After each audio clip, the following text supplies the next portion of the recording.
Hello everyone, welcome to Azad Revenge Stories channel. Thanks for all your support on this project. Everyone knows how much you contributed.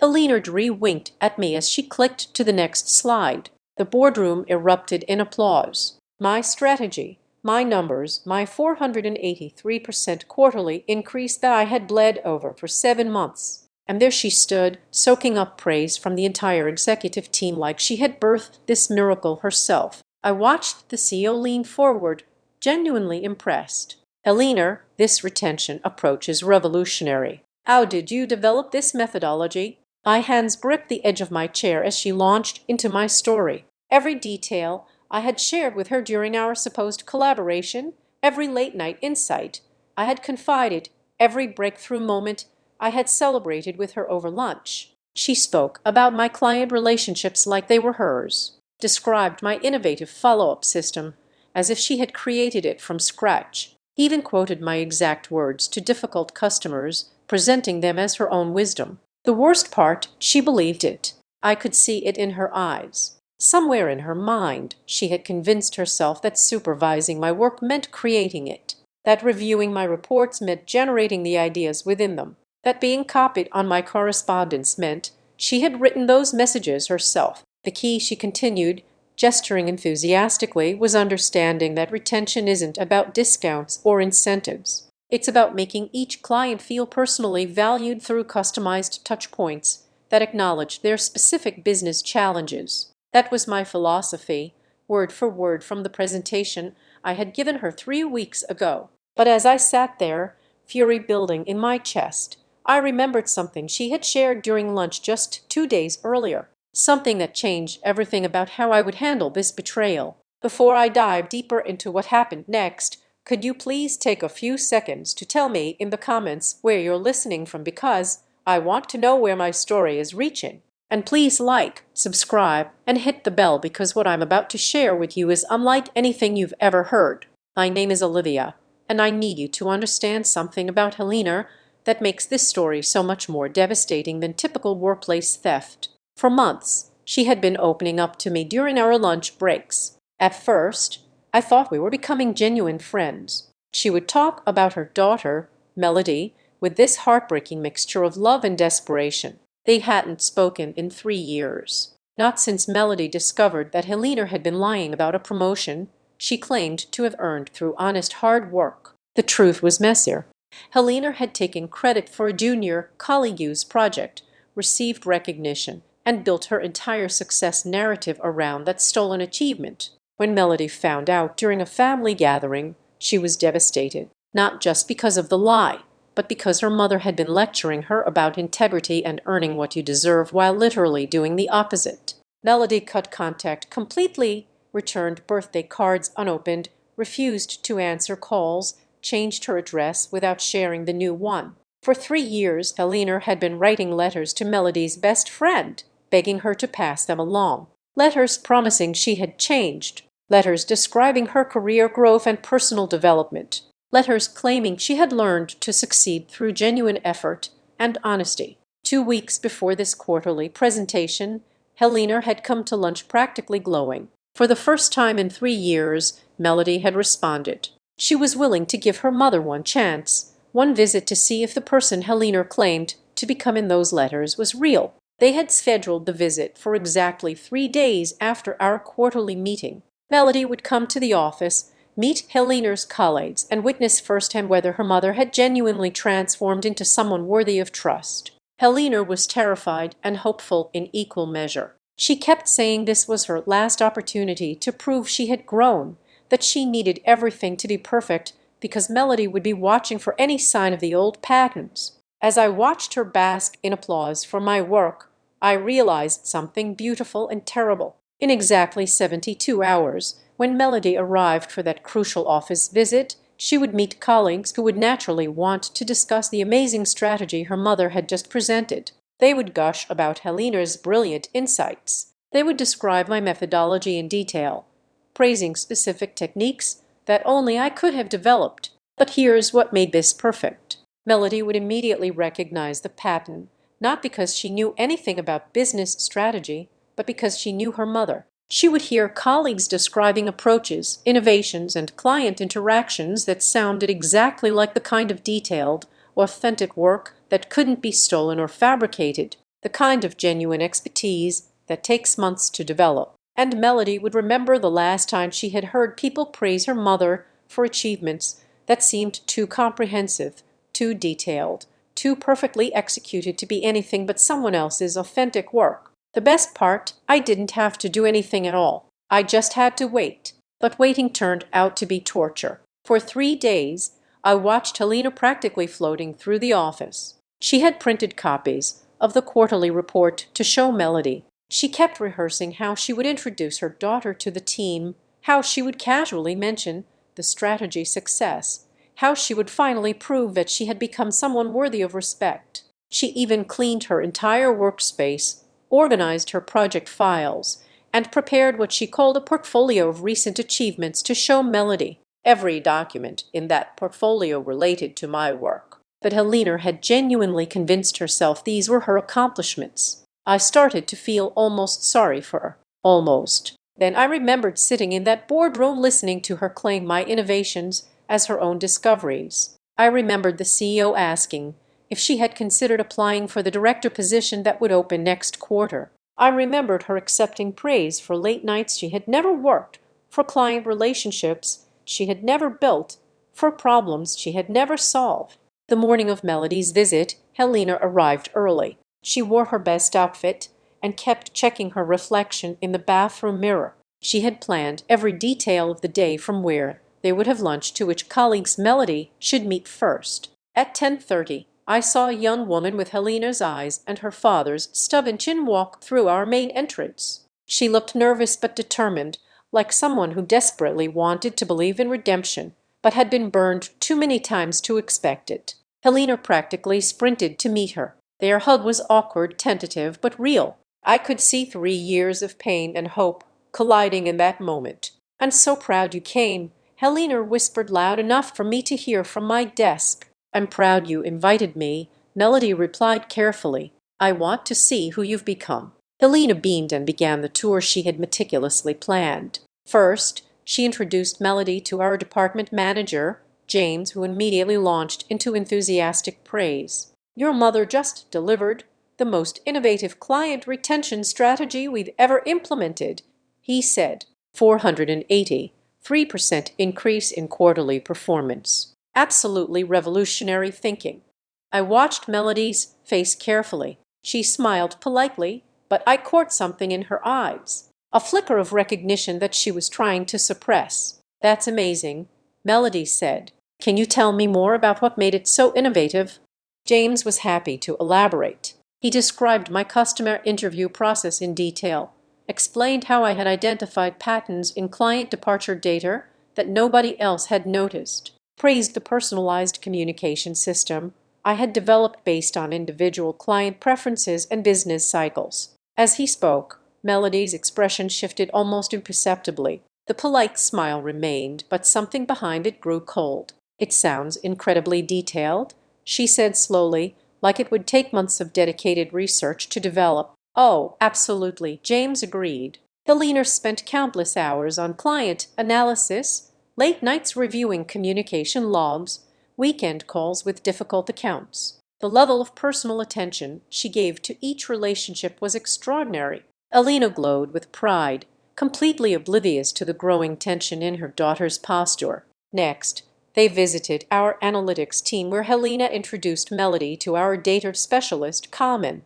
Carmen immediately wanted to discuss the retention metrics. "The breakthrough moment was when your mother identified that our highest-risk clients were leaving not because of pricing or service issues, but because they felt like just another account number," Carmen explained enthusiastically. She developed this incredible system for tracking personal details about each client's business challenges and incorporating that knowledge into every interaction. Melody nodded thoughtfully. "That sounds like it would require very personal one-on-one relationships with each client." "Exactly." Coleman said Helena spent hours on calls with these accounts, learning about their specific needs, building genuine connections. "She has this natural ability to make people feel heard and valued." I saw Melody's jaw tightened almost imperceptibly. She was connecting dots that Helena couldn't see. The final stop was lunch with our senior sales team. Helena had chosen this group specifically because they had been most vocal about praising the strategy's results. She wanted Melody to hear firsthand how her work had transformed their client relationships. The genius of Helena's approach, said our top performer, Derek, was how she taught us to remember personal details about each client's business. Not just their contract terms, but their challenges, their goals, their industry pressures. She created this whole system for tracking and utilizing that information. It sounds very comprehensive, Melody said. How did she gather all that personal information initially? She actually conducted individual interviews with our highest value clients. Derek explained, spent weeks reaching out, building rapport, asking thoughtful questions about their experiences with us. Then she analyzed all the feedback to identify patterns and develop the new retention protocols. Melody set down her fork. Individual interviews with how many clients? 47, Derek said proudly. 47 detailed conversations that formed the foundation of the entire strategy. I watched Melody's face and saw the exact moment she understood. Not just what had happened, but who her mother still was after 3 years of promises and letters about personal growth. Helena was telling a story about her recent client success when Melody quietly interrupted. Mom, I need to use the restroom. Could you show me where it is? They left together, and I knew I would never see them return to finish that lunch. 20 minutes later, Helena came back alone. Her face was pale, confused, devastated. She sat down heavily and stared at her untouched food. Where's Melody? Derek asked. She had to leave, Helena said quietly. Family emergency, but I had seen them through the window, standing by Melody's car in the parking lot. Melody speaking calmly while Helena gestured desperately. Melody shaking her head with finality before getting in her car and driving away without looking back. Helena didn't return to her desk that afternoon. She sent an email saying she felt sick and would work from home the rest of the week. But the most beautiful part of this revenge was still coming, because 3 days later, I received a call that changed everything I thought I'd understood about what had really happened. Is this Olivia? This is Melody Carter, Helena's daughter. My heart stopped. How did she get my number? Why was she calling me? I got your contact information from the company directory, she continued. I need to talk to you about what happened at the office visit. I agreed to meet her at a small cafe near our building. When I arrived, Melody was already there, looking exactly like she had during the office visit, but somehow older, more tired. I know what you did, she said simply as I sat down. My stomach dropped. Had I been too obvious? Had she figured out that I was the real author of the strategy? I don't understand, I said carefully. Melody smiled sadly. You exposed her. You knew she had stolen your work, and you knew I was coming to visit. You let me discover the truth myself instead of telling me directly. I stared at her, unsure how to respond. The thing is, Melody continued, I already knew she hadn't changed. I came to that office hoping to be wrong, but expecting to be right. She pulled out her phone and showed me a series of text messages from someone named Jason. This is my mother's former colleague from her last job. He reached out to me 6 months ago because he was worried about the letters she'd been writing. He wanted me to know that she was still doing the same things, still taking credit for other people's work, still building her reputation on lies. I felt the ground shifting beneath me. Then why did you agree to visit? Because Jason told me about you. He said there was someone at her current job who was brilliant, hardworking, and probably going to be her next victim. He was right, wasn't he? I nodded slowly, my mind reeling. He also said you seemed kind, that you actually listened. When my mother talked about me during lunch, that you probably didn't realize she was setting you up to be her next source of stolen achievements. Melody leaned forward. I came to that office to warn you, but when I saw how perfectly you had orchestrated her exposure, I realized you already knew exactly who she was. I thought I was protecting you, I said quietly. I thought you needed to see the truth. I did see the truth, Melody replied, but not the truth you think you showed me. She pulled out another phone, an older model, and scrolled to a voice recording. I recorded our conversation in the parking lot. Do you want to hear what she said when I confronted her? I wasn't sure I did, but I nodded. Melody pressed play, and Helena's voice filled the space between us. Melody, I know how this looks, but you have to understand something. That strategy, those client relationships, that whole approach, I didn't steal it. Olivia and I developed it together. She did the technical work, but the vision, the philosophy, the core insights came from our collaboration. Mom, they described individual client interviews, personal relationships, months of dedicated work, and I supervised all of it. I guided her approach. I shared my experience with client management. I taught her how to build those relationships. Just because she did the hands-on work doesn't mean the strategy wasn't mine. You're doing it again. You're taking credit for someone else's accomplishments. No, Melody, you don't understand how business works. When you're in a leadership role, the work your team does reflects your guidance and vision. That's not stealing. That's management. Melody stopped the recording. She genuinely believes this. Olivier, in her mind, supervising your work means she created it. Reviewing your reports means she authored the ideas. Being told about your client interactions means she built those relationships. I felt sick, not because Helena was lying, but because I could hear the sincerity in her voice. She wasn't consciously stealing my work. She had somehow convinced herself that watching me succeed meant she was succeeding. There's something else, Melody said softly. Something Jason told me that I think you need to know. She hesitated, then continued. My mother has been doing this her entire career. Not because she's lazy or malicious, but because she genuinely cannot distinguish between witnessing excellence and creating it. It's a psychological pattern that started when she was young. Melody showed me a photo on her phone. Elena as a child, maybe 8 years old, standing next to a science fair project. This was her project in 3rd grade, except it wasn't. Her older brother built it for her because she was struggling in school, but she presented it as her own work and won first place. The praise felt so good that she convinced herself she had actually done the work.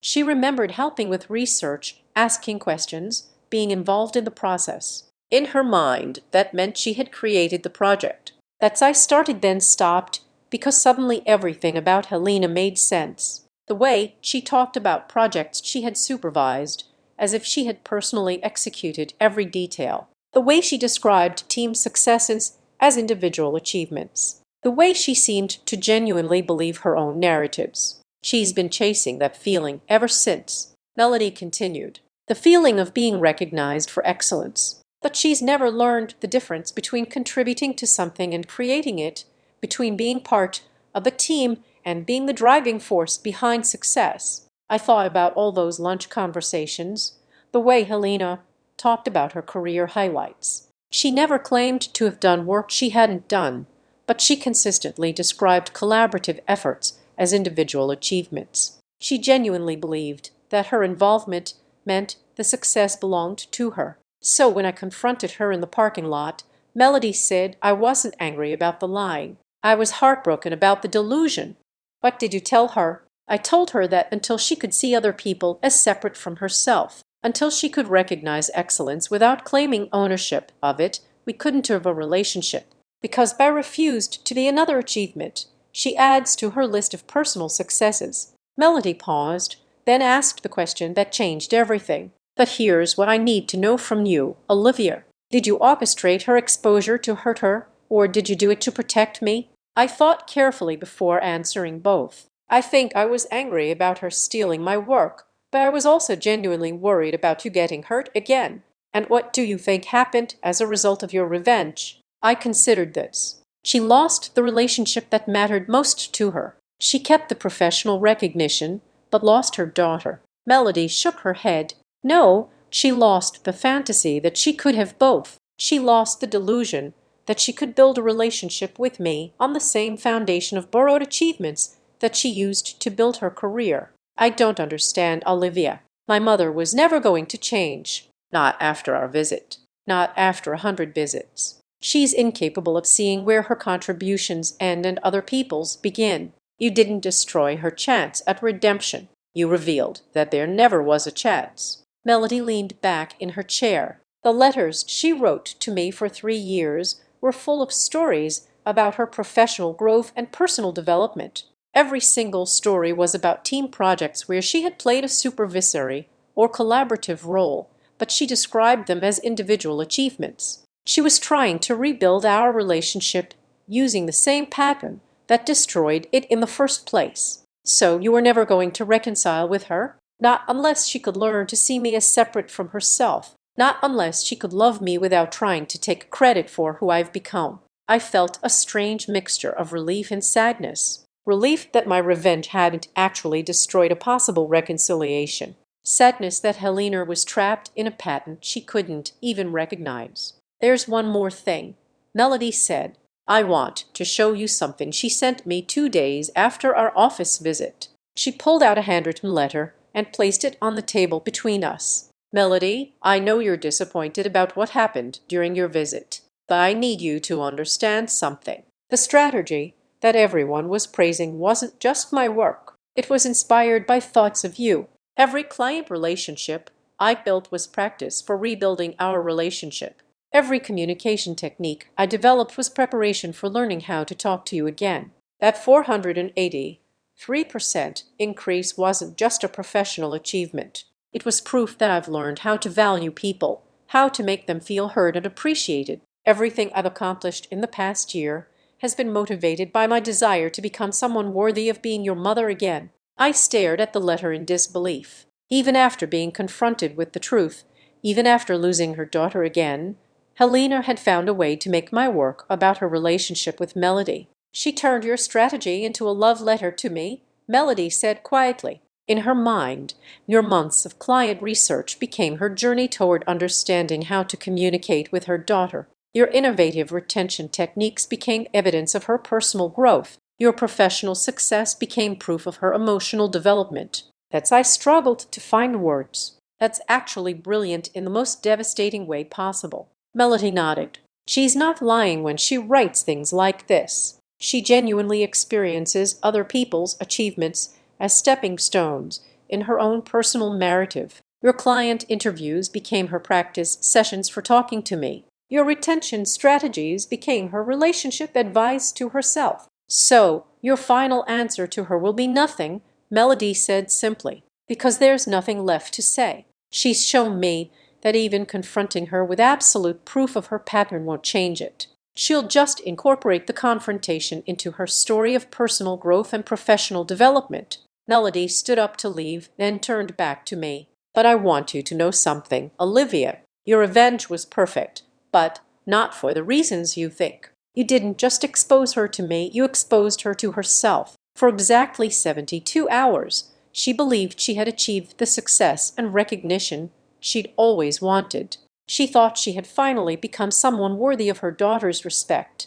And then, she discovered that even her greatest professional triumph couldn't build the foundation for the relationship she wanted most. Not because you sabotaged it, but because she had built that triumph on the same pattern of borrowed achievements that destroyed our relationship in the first place." Melody smiled sadly. She got everything she thought she wanted. The recognition, the praise, the career advancement, the chance to impress me, and she learned that none of it mattered because she still doesn't know the difference between earning something and taking credit for it. After Melody left, I sat in that cafe for another hour, thinking about everything she had told me. My revenge had worked exactly as planned, but the result was different than I had expected. Helena had lost her relationship with her daughter, but she had also lost the illusion that professional success could compensate for personal dishonesty. The next week at work, Helena returned from her sick days and acted like nothing had happened.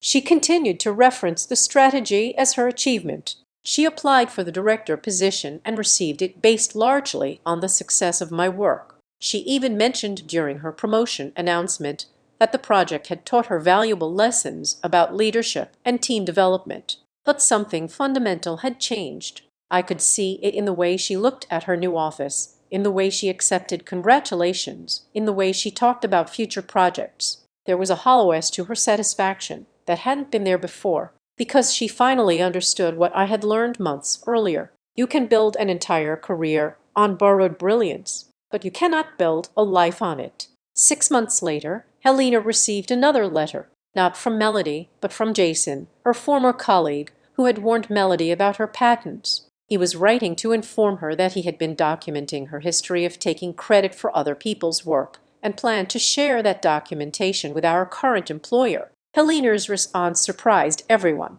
Instead of denying the accusations or fighting the evidence, she resigned. She left a note saying she needed time to understand the difference between contributing to success and creating it. I never saw her again, but Melody called me once more about a year later. She's in therapy, Melody told me. Real therapy, working on understanding why she sees other people's achievements as extensions of her own identity. She sent me a letter apologizing not for the specific lies, but for being unable to see me as separate from herself. Are you going to respond? Maybe someday, if she can learn to love people without taking credit for who they are. As I'm sharing this story with you now, I realize that my revenge taught me something I hadn't expected to learn. Sometimes the most devastating punishment isn't destroying someone's career or reputation. Sometimes it's giving them everything they think they want and letting them discover that they still don't know how to be happy. Helena got the recognition, the promotion,